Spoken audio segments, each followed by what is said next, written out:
السلام علیکم۔ خبر شامل کرتے ہیں چنیوٹ سے۔ Pakistan Tehreek Insaf youth wing city Chiniot کی پہلی تعارفی میٹنگ چنیوٹ میں منعقد ہوئی، جس کی صدارت سٹی صدر یوتھ ونگ چنیوٹ چودھری عبدالکریم بلڑکا صاحب نے کی۔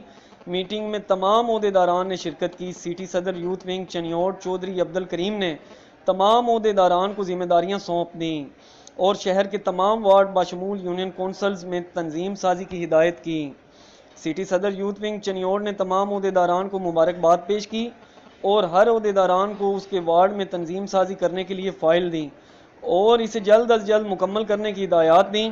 اس کے بعد تمام عہدیداران کو ہار پہنا کر مبارکباد پیش کی۔ میٹنگ کے بعد میڈیا پریس ریلیز جاری کی۔ رپورٹ فیصل آفتاب DK 48 نیوز TV چنیوٹ۔